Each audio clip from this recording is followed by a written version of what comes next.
आज राष्ट्रिय एकता परिषदले जुन कार्यक्रम आयोजना गरेको छ यसको लागि धेरै धेरै शुभकामना। र यो जुन किसिमको महिलामाथि हुने हिंसाको मुद्दा उठाएको छ यो सशक्त रूपमा लागू होस्, सहरमा भन्दा पनि विकट ठाउँ जसलाई आवश्यकता छ त्यो ठाउँमा यो आवाज र यो पहुँच त्यहाँ पुगोस् भन्ने मेरो हृदयदेखि नै शुभकामना र यो मेरो चाहना पनि हो। जहिले पनि हामीले हिंसाको विषयमा कुरा गरिरहँदाखेरि हामी खालि गन्थन मन्थनमै अड्केको मलाई चाहिँ त्यस्तो आभास हुन्छ।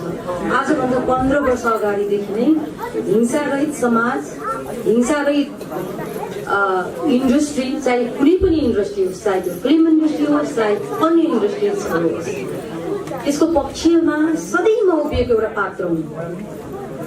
मलाई हिंसा पटक्कै मन पर्दैन, चाहे त्यो मेरो घरभित्रबाट गरिएको हिंसा होस्, चाहे त्यो मम्मीले मलाई या बुवाले मलाई या दाइले मलाई या दिदीले मलाई कुनै पनि प्रकारको शासकीय प्रवृत्तिबाट मलाई आदेश दिएको कुरा किन नहोस्, मलाई त्यो कहिले पनि स्वीकार्य हुने थिएन, गर्दिनँ पनि। मैले 15 वर्षदेखि फिल्म लाइनमा जबदेखि म आएँ तबदेखि मेरो एउटै उद्देश्य थियो, नट ओन्ली फिल्म इन्डस्ट्री, यो सिङ्गो राष्ट्रमा मेरा देशका दिदीबहिनीहरू आफ्नो अस्तित्वमा, आफ्नो स्वतन्त्र जिन्दगीमा मान्छे भएर कसरी बाँच्न पाउँछन् भन्ने सधैँ मलाई एउटा प्रश्न हुन्थ्यो। त्यही क्रममा हामीले बाल विवाह अभियानका सिलसिलामा मैले अभियान पनि चलाइरहेको छु बाल विवाह अन्त्यका लागि। त्यो अभियानको सिलसिलामा म कर्णालीदेखि तराई सबै ठाउँतिर गएँ र त्यहाँ मेरो अनुभव धेरै अजीब प्रकारका अनुभवहरू छ। त्यो ठाउँमा त्यो प्राङ्गणमा उभिएर मैले योगमायालाई सम्झेँ। काश यदि योगमाया थिएनन् भने सती प्रथाको लागि आज पनि हामी यसरी नै मञ्चमा त्यो विषय उठान गरिरहेको हुनु पर्थ्यो। तर हामी योगमायालाई म किन स्मरण गर्न चाहँदैछु भने एटलिस्ट त्यो समय, त्यो युग जुन युगमा एउटा महिलाले बोल्नु त परै जाओस्, झ्यालबाट च्याउने अवस्थामा पनि योगमायाहरू जस्ता योद्धा थिए महिलाहरू। आज हामी कहाँ छौँ? आज बलात्कारका लागि, हिंसाको लागि, घरेलु हिंसाको लागि तडपिएर आँखामा 2 थोपा आँसु बगाएर हिँड्नुपर्ने। अनि गन्थन मन्थन त्यही अझै पनि कसैले सल्युसन दियो तपाईँहरूलाई? कसैले भन्यो कि यो गर र यो नगर? यसरी बलात्कार भयो, यहाँ मेरो छोरीलाई यस्तो भयो, मेरो बुहारीलाई यस्तो भयो। हामी हिंसारहित समाजको कल्पना गर्छौँ, तर योजना र हामीले के चाहिँ योजना बाहिर पस्क्यौँ त? मेरो विचार फरक छ। मेरो विचार चलचित्र मार्फत देखिने के छ भने लड्दाखेरि 2टा करम भाँचिएछ, त्यो पुरुषको भने पनि कुनै बात छैन, कुट तिमीहरू पनि। तर कसैले सिकायो? रुनु पर्ने। एउटा महिला कहाँ बाँच्नुपर्छ, उसको जीवन कहाँ हुन्छ? घर, पसल, बजार, स्कुल अनि यो समाज, जहाँ बाँच्नुपर्छ त्यहाँ लडाइँ गर्नै पर्छ। लडाइँ गरेको अनुभव हुनै पर्छ त्यो महिलाको। तर हामीले सिकायौँ?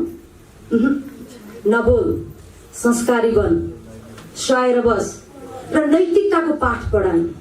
त्यो नैतिकताको पाठ एकातिर पढाउँछौँ, अर्कोतिर के भन्छौँ? हिंसा रहित समाजको परिकल्पना या कल्पना गर्छौँ। यो सम्भव छ? हामी कल्पना गरौँ त, एउटा आर्मीको अफिसर, क्याप्टन या सेकेन्ड लेफ्टेनेन्ट अथवा एउटा सिपाहीलाई कुनै पुरुषले हिंसा गर्नुभन्दा पहिला 50 पल्ट सोध्छ मेरो करम कतिवटा भाँचिन्छ, यसलाई मैले यदि चलाएँ भने, यसलाई यदि मैले जिस्काएँ भने, यदि यसलाई मैले हिंसा गर्ने कोसिस गरेँ भने कसैले हिंसा गर्न सक्छ? किन सक्दैन भने उसले आफ्नो सुरक्षाका लागि सङ्घर्ष गरेकी हुन्छ। हामीले महिलालाई, आफ्नो छोरीलाई सङ्घर्ष गर्न सिकायौँ? कहिले पनि सिकाएको मलाई थाहा छैन। अनि यहाँ त ice cream parlour, beauty parlour, shopping mall, कलेजमा गयो भने पनि सुरक्षित ठाउँ हेरेर सुरक्षित भएर कामी खुसी गर्ने। तपाईँहरू कल्पना गर्नुहोस् त, यो सहरमा, यो देशमा कयौं झगडा लडाई लडिरहेको हुन्छ। मैले लडाई लड्नु पर्छ, कुट्नु पर्छ भन्न खोजे होइन, त्यो लडाइँमा कुनै पनि दिन एउटा केटीले एउटा केटालाई कुटिरे भन्ने समाचार सुन्नु भएको छ? किन सुनिँदैन भने यहाँ छोरी मान्छेलाई नैतिकताको पाठ पढाइन्छ। छोरी मान्छेलाई यदि छोरी मान्छे लडी भने ऊ अनडिसिप्लिन्ड हुन्छ, ऊ अमर्यादित हुन्छ। अनि यसरी हामी हिंसारहित समाज कल्पना गर्न सक्छौँ। अनि हामीलाई दमित हुने तालिम दिएर बाहिर चाहिँ लडाकु छोरीहरू खोज्छौँ। असम्भव देख्छु म यो पनि। जहिले पनि सदियौँदेखि अनगिन्ती छोरीहरू, कयौँ छोरी, आज हामी आफै पनि स्वतन्त्र खोज्छौँ भने उच्छृङ्खल भइसक्यो भन्छन्। यदि हामी स्वतन्त्र जीवन बाँच्न चाहन्छौँ, आफ्नो अस्तित्वको लडाईँ लड्न चाहन्छौँ भने बढी भई संस्कार रहेन रहेछ भन्ने प्रकारको टिक्का टिप्पणी गर्छौँ। छोरीले मात्रै इज्जत धान दिनुपर्ने, छोरीले मात्रै संस्कार सिक्नुपर्ने, अनि छोरीले मात्रै सबै कुरा ध्यान दियो भने मात्र यो समाज राम्रो हुने। एकातिर दमित भएर बस्ने तालिम दिन्छ, एकातिर छोरी बन्ने तालिम दिन्छ, अर्कोतिर लडाकु बन छोरी अथवा वीरङ्गना छोरीहरू खोजिन्छ। यो सम्भव छ? यो प्रश्न मेरो समाजलाई हो, तपाईँहरूलाई पनि हो। तर यति धेरै कुरा अरू वक्ताहरू पनि हुन्छ, उहाँले पनि गर्नुहुन्छ। मलाई लाग्छ छोरीले कलम मात्र होइन, हातमा तरबार पनि दिनु। यदि छोरीलाई हातमा कलम र अर्को हातमा तरबार दिने हो भने नि यो दुनियाँ कसरी चलाउनु पर्छ राम्रोसँग थाहा छ छोरीहरूलाई। तर यहाँ स्वस्थानीको नैतिकता पाठ पढाइन्छ। अनि एकातिर भन्छ हिंसा नसह, अर्कोतिर भन्छ बढी किन बोल्या, छोरी मान्छे भएर बढी बोल्ने हो। यो डबल चरित्रले त छोरीको मुक्ति कहिले पनि हुँदैन, महिला मुक्ति कहिले पनि हुँदैन, मलाई लाग्दैन। त्यसकारण तपाईँहरू ढुक्क भएर आफ्नो प्रतिरक्षाको लागि लड्नुहोस्। दुई चारवटा दाँत फुस्किएछ भने पनि नो प्रब्लम, फुस्काइदिनुहोस्। हो, कहिलेसम्म डराएर बस्ने, कहिलेसम्म बुवाको प्रोटेक्सनमा, प्रेमीको प्रोटेक्सनमा, श्रीमानको प्रोटेक्सनमा, कहिलेसम्म अरूले मलाई रक्षा गर्छ भनेर बाँचिरहने, डराइ बाँच्ने, निडर भएर बाँच्नुहोस्। र अर्को एउटा उत्साह, म के कुरामा चाहिँ उत्साहित छु भने आज यो 21औं शताब्दीमा पनि हामी जुन कुरा गरिरहेका छौँ, मानव बन्ने कोसिस गर, म महिला हुँ, त्योभन्दा पहिला म मान्छे हुँ, यो शरीरमा मेरो आत्मा छ, पुरुष र यो धरतीमा मैले पनि मान्छे भन्ने अधिकार त्यति नै छ जति एउटा पुरुषको छ। त्यसकारण नारी पुरुष बराबर हो भने बराबर भएर बाँच्नु पर्यो नि त। एउटा कुरा भनौँ, आजभन्दा धेरै वर्ष अगाडि उपलब्धि पनि छन् फेरि यसमा। हामी नेगेटिभ कुरा अथवा चाहिँ निराश मात्रै कुरा पनि गर्ने होइन। आजभन्दा कयौँ वर्ष अगाडि चाहिँ हामी मुगुकै महिला पात्र या पुरुष पात्रलाई हेर्ने भने 35 देखि 40 वर्षमा हजुरआमा हजुरबा बनिसक्ने अवस्था थियो। तर अहिले युग परिवर्तन भयो, समाजको केही चिजहरू परिवर्तन भयो, प्रविधि विज्ञान हरेक कुराहरू परिवर्तन क्रममा आज 35 वर्षको युवती टिनेजर हो कि कति वर्ष हो भन्ने हामीलाई छुट्याउने गाह्रो परिरहेछ। भन्नुको मतलब केही कुराको परिवर्तन पनि भइरहेछ। यसलाई सकारात्मक हिसाबले पनि लिनुपर्छ। हिजो औषध आयो 50 वर्ष थियो भने अहिले 70 त छ। यो केले भन्दा सोचले पनि हो। हिजो यो प्रविधि थिएन, विकासका कुराहरू थिएनन्, त्यो हिसाबले पनि हो। र निराश धेरै नहौँ। हामी हिजो यो देशमा देश भइरहँदा, हिजो पार्टी नहुँदा पनि, कुनै राजनैतिक दल नहुँदा पनि हामी बाँचेकै थियौँ, हामी राम्रैसँग बसेकै थियौँ। हामीलाई जुन पार्टीको झन्डा मुनि जसको सिद्धान्त जे भए पनि एउटा कुरा चाहिँ हामीले, म जाँदै एउटा कुरा चाहिँ के भन्न चाहन्छु भने हस्तक्षेप गर्न सिक्नुहोस् दिदीबहिनीहरूले, आक्रामक बन्नुहोस्। तपाईँहरूलाई लाग्छ एउटा हामी को पार्टीको के पार्टीले एकछिन बिर्स्यौँ, एउटा रोल्पाको ओमसारी भर्ती हुनुहुन्छ जो सभामुख हुनुभयो। हिजो त्यो जनयुद्धले जन्माएको आक्रामक योद्धा त हो नि। रोल्पामै गएर उहाँलाई किस्तीमा त्यो पद त दिएको होइन नि, किन दियो त भन्दा उहाँ लडाकु हुनुहुन्थ्यो। उहाँ लड्न सिक्नुभयो, यो व्यवस्थासँग, यो समाजसँग या परिवारसँग। आज राष्ट्रपति विद्यादेवी भण्डारी हुनुहुन्छ। हामीलाई कतिलाई सहज लाग्ला यो महिला मात्र एबिसिडी जे मान्छेले गसिप निकाल्छन् त फर्गेट अबाउट इट। यदि उहाँको राजनीतिक चरित्र र आक्रामक शैली र यो समाज परिवार र आफ्नो यो बसेको दुनियाँसँग उहाँले लडाई गर्न नसकेको भए राष्ट्रपति बन्नुहुन्थ्यो? कसैले लगेर त्यो पदमा राखिदिँदैनन्। त्यो ज्ञान हुन पनि आवश्यकता छ। र म त जहिले पनि मेरो फिल्म मार्फत पनि के भन्छु भने जहिले मैले रेखा दावाले कुट्न सिकाउँछे, लडाकु बन्न सिकाउँछ, म त एउटा छोरीले प्रतिरक्षाको लागि कसैलाई लड्छ भने उसको पछाडि म सधैँ हुन्छु। तर त्यसको सही सदुपयोग चाहिँ हुनुपर्छ, अनुशासनमा बसेर आफ्नो मर्यादालाई पनि कायम राख्दै। यदि आफूमाथि नचाहिँदो र अनैतिक प्रकारको आक्रमण हुन्छ भने प्लिज कोही पनि दिदी बहिनी छोरीहरू डराउनु पर्दैन। र जाँदा जाँदै एउटा कुरा के भन्न चाहन्छु भने हामीलाई असल श्रीमती चाहिने, हामीलाई संस्कारी बुहारी चाहिने, हामीलाई अनुशासित छोरी चाहिने, अनि हामीलाई घरको व्यवस्थापन गरिदिने राम्री आमा चाहिने, यो चाहिने। तर फेरि हामीलाई उपलब्धि चाहिँ के चाहिने भने हिंसा चाहिँ हुनु भएन। यति यो पेरिफेरीमा कहाँ चाहिँ लडाकु श्रीमती चाहिन्छ, लडाकु प्रेमिका चाहिन्छ, एकदम खतरनाक आमा चाहिन्छ भनेर कहीँ भनिँदैन। संस्कारी नैतिकवान यसरी पढाइन्छ। बच्चैदेखि जन्मिएदेखि नै छोरी मान्छेलाई छोरी बन्ने तालिम दिइन्छ, जुन तालिम मैले त स्वीकारेको थिइनँ। मलाई धेरैले टिका टिप्पणी पनि गर्नुभयो, फिल्म इन्डस्ट्रीमा आउँदा आयो कस्तो खालको यो केटा जस्तो। ल म स्ट्रङ हुँदा म केटा जस्तो हुँदो रहेछु भनेको मतलब हामी परिचय कहिले परिवर्तन गर्ने त? हामी सबै मान्छे हौँ, हामी मान्छे भएर बाँच्नुपर्छ।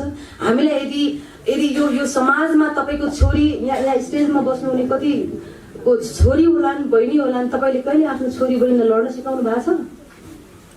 जहिले पनि तपाईँहरूले हामीले धेरै यही नै भनिरहेछौँ, लड गएर परेको म बिहोर्छु भनेर एकपल्ट हेरौँ न त। अब दुनियाँ परिवर्तन हुने बेला आएको छ। तपाईँहरू आफ्नो आफ्नो ठाउँबाट जाग्नुहोस् र घरबाट त्यो लडाई सुरुवात हुनुपर्छ। जब तपाईँ घरबाट लडाई लड्नुहुन्न र त्यो मनको कमजोर सत्ता परिवर्तन गर्नुहुन्न, जसरी हाम्रो देशको सत्ता कमजोर छ, हामी छोरी मान्छेको सत्ता पनि त्यति नै कमजोर छ। जबसम्म यो सत्ता भत्काएर नयाँ सत्ता बन्दैन छोरी मान्छेको मनभित्रको सत्ता, तबसम्म हामी निर्य नै बन्नुपर्ने हुन्छ। म सबैलाई शुभकामना दिन चाहन्छु र यो कार्यक्रमलाई पनि धेरै धेरै शुभकामना। र सबैजना यहाँ उपस्थित बहिनीहरू पनि हुनुहुन्छ, आमा दिदीहरू, सबैलाई प्लिज निडर भएर बाँच्नुहोस्। डरको आँखामा यसरी आँखा जुदाएर हेर्नुहोस् ताकि डर पनि तपाईँहरूसँग डराउन थालोस्। सम्पूर्ण मातृशक्तिहरूलाई नमन गर्न चाहन्छु। यो मातृशक्तिहरूलाई यति धेरै सम्मान प्रदान गर्ने राष्ट्रिय एकता परिषदका संरक्षक अध्यक्ष श्री निश्चय शमशेर राणाजी प्रति हार्दिक नमन गर्न चाहन्छु। यति सुन्दर ढङ्गले यो कार्यक्रमलाई यहाँसम्म पुर्याउन पछाडि बसेर सहयोग गर्ने मातृशक्ति श्री शोभा राणाजी प्रति पनि हार्दिक नमन गर्न चाहन्छु। उपस्थित सम्पूर्ण पत्रकार बन्धुजीहरू, उपस्थित सम्पूर्ण भगवानका अंशहरू, जीवित भगवानहरूमा म राधिका दासी प्रेम सहितको न्यानो अभिवादन गर्छु। राधे राधे। आज मभन्दा अग्रज व्यक्तित्वहरूले सबै कुरा लगभग बोलिसक्नु भएको छ, समय धेरै लिन चाहिन। भेष जोगीको मात्र होइन, मन पनि जोगी छ।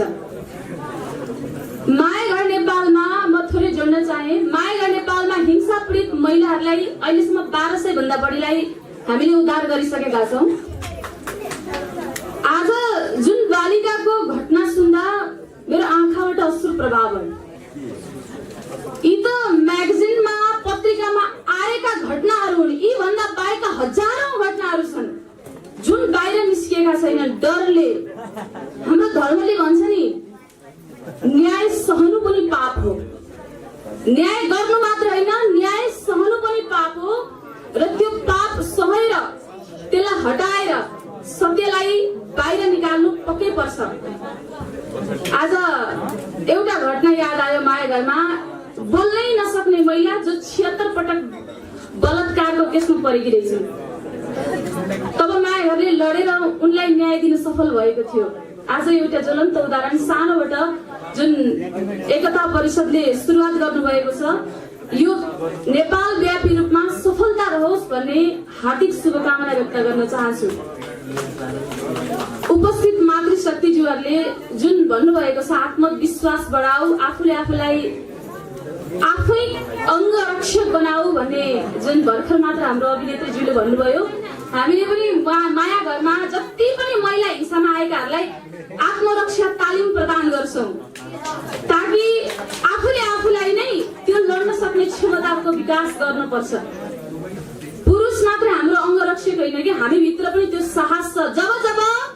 जब जब देवताहरू हार खान्थे तब जगदम्बा भगवतीले हातमा त्रिशूल लिएर ती दुष्टहरूको अन्त्य गरेको थियो। हाम्रा पुर्खाहरूको ती हाम्रा भगवानले सिकाएका पाठहरू छन् भने त्यो हामीले जीवनमा उतार्न जरुरी छ। यी हातहरूले कोक्रो मात्र हल्लाउँदैन, विश्व हल्लाउन सक्छ भन्ने हामीले आत्मविश्वास हुनु जरुरी छ।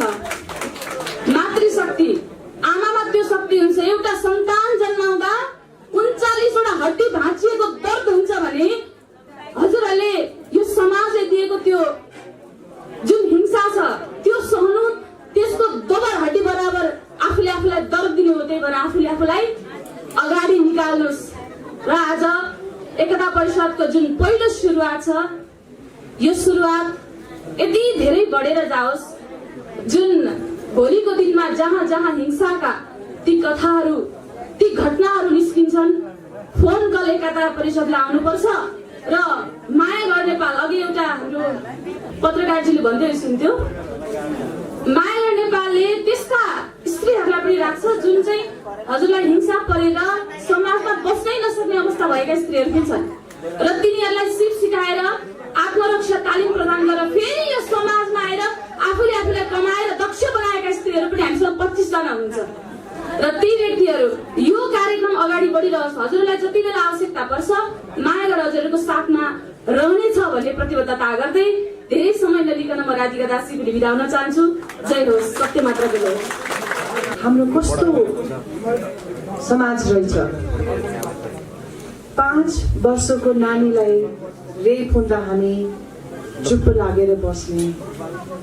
धेरै वर्षदेखि म पढेर आइरहेको छु निर्मला काण्ड।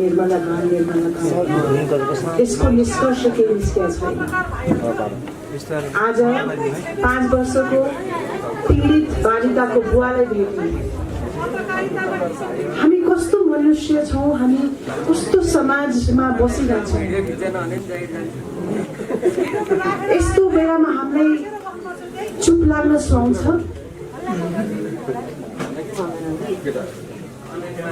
म धेरै थ्याङ्कफुल छु मेरो बहिनी शोभा, ज्वाइँ निश्चयजी, उहाँहरूले यो एउटा यस्तो राम्रो काम लिनुभएको छ, हातमा लिनुभएको छ। जब निश्चयजी आउनुभयो मैले भने तपाईँ लाग्नुहोस्, म यस्तो काममा जहिले पनि 24/7 तयार छु।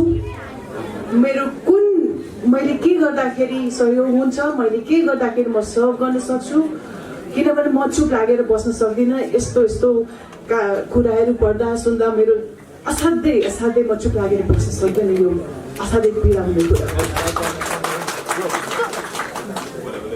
अब हामीले जे गर्नुपर्छ, हामीले एउटा प्लान ढङ्गले, सिस्टमेटिक ढङ्गले यसलाई जडोदेखि नै हामीले निकाल्नुपर्छ। हामीले प्रयास गर्नुपर्छ, अनेस्टली प्रयास गर्नुपर्छ। निश्चय तपाईको जुन एउटा भिजन छ, तपाईको एउटा जुन संगठन छ, तपाईको एउटा भित्र एउटा काम गर्नेछ, हामी सबै जुडेर यसमा अगाडि बढौँ। हामी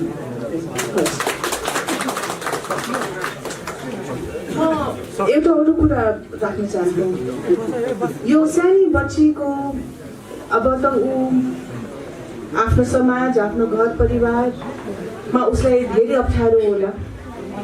हामीले नै के सहयोग गर्न सक्छौँ कि हाम्रो पत्रकार दाजुभाइ तपाईहरुद्वारा अरूहरूलाई पनि आह्वान गर्न चाहन्छु। हामी अगाडि कसरी बढ्ने, केही सहयोग पाऊँ, कसरी हामीले एकजुट भएर पुरा हामीले चाहिँ एउटा उदाहरण राम्रो गरेर देखाउँ। म पनि लाग्छु यसमा कि यो बच्ची भोलि गएर यस्तो स्ट्रङ आइमै बनोस् कि उसले देशको लागि, अरू नारीहरूको लागि, अरू पुरुषहरूको लागि केही योगदान दोस्। साँच्चै नै यो हिम्मत र साथको लागि हामी सबैजना आभारी छौँ। धेरै धेरै धन्यवाद का साथ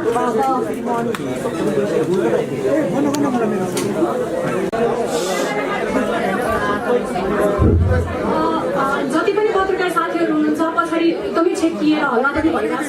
कोही बसिदिन मिल्छ भने हामी बसिदिएर हेरौँ।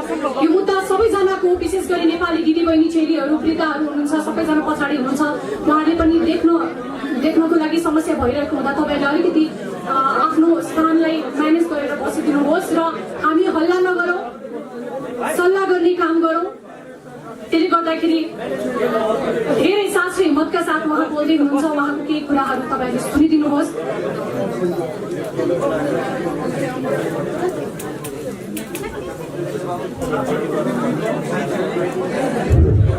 हेलो, हाम्रो 5 वर्षको छोरी हो।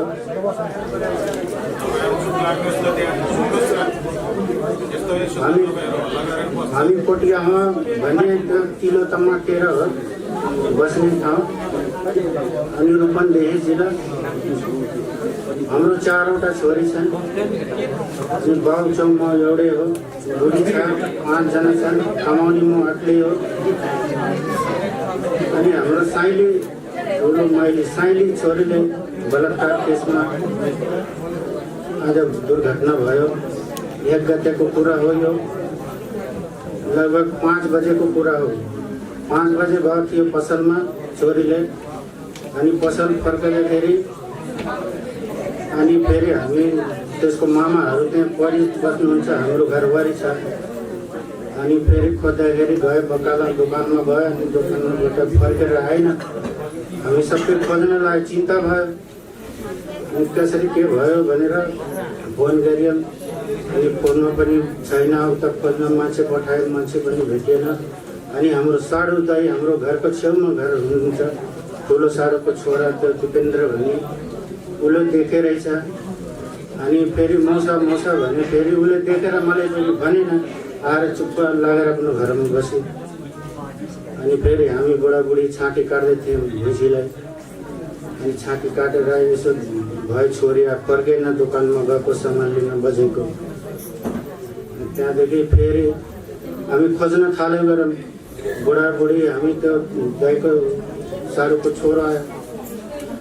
अनि उसले भनेछ, मौसा अनि तिम्रो बहिनीलाई फल्नाले लिएर उता झडीतिर बोकेर गयो भनेर। अनि त्यहाँदेखि हामी गयो ठेकेदारको घरमा। त्यो हिरालाल भन्ने ठेकेदार हो। अनि ओम चौधरी भन्ने त्यो ओम नाम हो, अब चौधरी हो के हो थाहा भएन। अनि त्यो बलात्कार गरियो। छोरीलाई बोकेर लिएर गयो। त्यो बलात्कार गर्ने बेलामा लिएर जाँदाखेरि त्यो हामी दिपेन्द्रले हेर्नु भएछ। अनि त्यहाँदेखि हामी गयो हिरालालको घरमा। 2 जनालाई पुछताछ गरे। तिनीहरू हात जोडे, भाउ तिमीहरूको पक्षमा हामी लाग्दैनौँ। तिमीहरू जहिले पनि हामीलाई सताउँछौ। होइन, सताएको होइन, हामी पुछताछ गऱ्यौँ है, हाम्रो छोरीलाई हेऱ्यो कि हेरेनौँ भने हाम्रो सोच्ने त्यो भयो। त्यहाँदेखि ठिक छ छैन भने छोराले भने मौसा त्यतिर झाडीतिर लिएर गएको थियो। अनि फेरि हामी झाडीतिर लिएर जाँदाखेरि लगभग 5:40 हुन लाग्थ्यो। 5:40मा त्यो छोरीलाई पुरा बलात्कार गरेर अनि त्यसलाई मारेर मरेर भनेर त्यसलाई छोडेर त्यो मान्छे गएको। अनि चाहिँ गड्डा पनि खने थियो पूर्णलाई, छोरीलाई। अनि हामी गएको राति एक्लै गएको खोज्न। अनि त्यो छोरा पनि 2 जना छोरी सरिता भन्ने चिच्चो चाहिँ गएको। अनि त्यसले बोल्नै नसक्ने, यो अगाडिको होठ पुरा काटिएको छ। यहाँ तल आँखाको परैलो छैन, सब चेप्दियो, 2टा आँखाले हेर्दैन। यो गाल पुरा भएको, पुरा एकदम मासुनी छैन। घाँटी राति लगाएर पुछे थियो। अनि यो पुरा ताला त जे भएछ सबै अपरेसन गरेर अब त्यसको त जिन्दगी पुरा बर्बाद भयो। हाम्रो चाहिँ लिएर आयो, बाबु के भयो भनेर।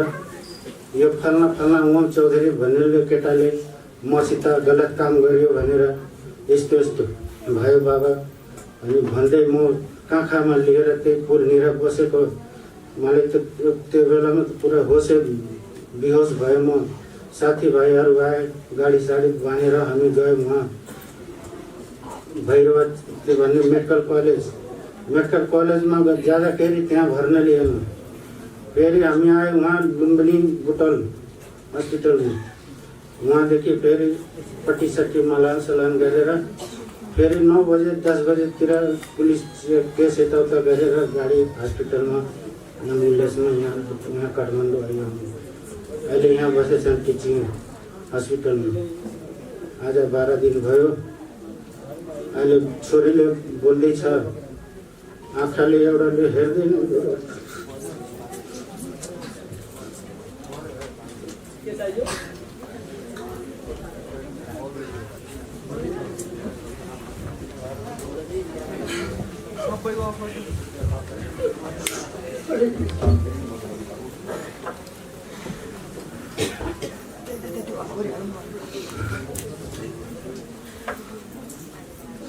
माफ गर्नु होला, किनभने आफू पनि एउटी महिला र उहाँको छोरीलाई हेर्दाखेरि जुन हालत खराब थियो, उहाँले जुन भनिराख्दाखेरि चाहिँ आफूलाई मैले त्यसमा महसुस गरेँ। बिचरा के दोष थियो होला जसको आज यो कारण भयो। अस्तिसम्म पनि उहाँले हामीले भेट्दाखेरि उहाँको हातमा, उहाँ ज्याला मजदुरी गर्नुहुन्छ, उहाँको हातमा सिमेन्ट टाँसिएको थियो, गाह्रो थियो। तर पनि यस्ता व्यक्तिको त्यो अपराधीलाई छुटाउनको लागि वडाको अध्यक्षदेखि लिएर ठेकेदारदेखि लिएर सबैजना लागि परेका छन्। त्यसले गर्दाखेरि चाहिँ उहाँलाई अगाडि आउन पनि दिएको थिएन र उहाँलाई हामी हाम्रो परिषदबाट के बाचा गर्छौँ भने नडराउनुहोस्, नतर्सिनुहोस्, हामी तत्पर तयार छौँ। चाहे त्यो कानुनी प्रोसेसबाट हुन्छ, चाहे हामीले कुनै पनि हदसम्म पुगेर भए पनि अपराधीलाई न्याय दिनको लागि हामी पछाडि पर्दैनौँ र उहाँको जीव ज्यानको सुरक्षा पनि, उहाँको सुरक्षाको हामी अङ्गरक्षक भएर बस्छौँ। पीडित पक्षहरूको जति पनि हुनुहुन्छ उहाँको भनेर उहाँलाई हामी बाचा दिन चाहन्छौँ। र म पनि महिला हुँ, त्यसले गर्दा मलाई पनि कता न कता भन्दा पनि धेरै छोटो छ, त्यसले गर्दाखेरि माफ गर्नु होला। त्यसै गरेर उहाँलाई यही प्रतिबद्धताका साथ धेरै महिला दिदीबहिनीहरू हुनुहुन्छ, तराई क्षेत्रमा कति भन्न सक्नुहुन्न, यसरी बिग्छन् मान्छेहरू, छुट्याउन खोजिन्छ अपराधीलाई। त्यसले गर्दाखेरि यस्तै कुराको अनुभवका साथ जो 17-18 वर्षको उमेरमा यस्तै अभियानमा लाग्नु भएको, राष्ट्र देशको लागि बोल्नु भएको, जनताको लागि बोल्नु भएको, ल छोरी त खेल्नु पर्ने उमेरमा त छोरी त आन्दोलन पनि गर्दै हिँड्छे भन्ने उमेरदेखिको आजको उमेरसम्म एकल महिला भएर पनि आफ्नो छोरीहरूलाई पढाएर, शिक्षित बनाएर, पत्रकार बनाएर अझ पनि यस्तो केसमा उहाँहरू हिँडिरहनु भएको छ। साँच्चै नै उहाँ नारीलाई मेरो सम्मान। म उहाँको नाम लिन गइरहेको छु। उहाँ केन्द्रीय संस्थापक हुनुहुन्छ, सदस्य हुनुहुन्छ एवं हाम्रो महिला विभागको प्रमुख पनि हुनुहुन्छ श्री लक्ष्मी अधिकारीज्यू। उहाँहरूलाई मैले आफ्नो केही शब्दहरू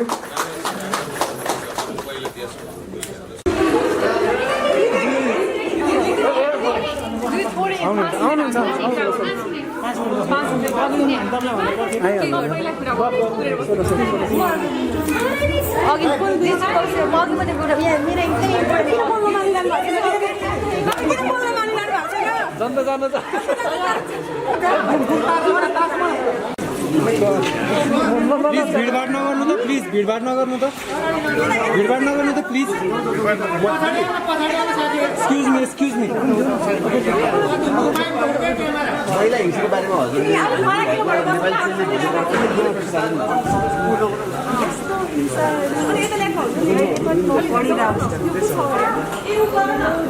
मेरो उमेर 50 वर्षको यस्तो चिजहरू धेरै आउँदैन।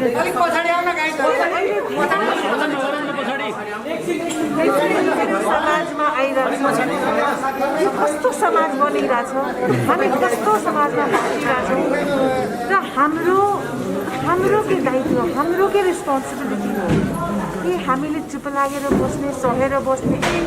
यो हाम्रो घरमा भएको छैन, मसँग भएको छैन, मेरो छोराछोरीसँग भएको छैन, उता भन्छ परको गाउँमा भन्छ, त्यो भएर हामी चुप लागेर बस्ने त्यो होइन। त्यो छोरी पनि मेरो छोरी जस्तै हो, सपोर्ट गरोस् भनेर उसलाई पुरा अधिकार छ।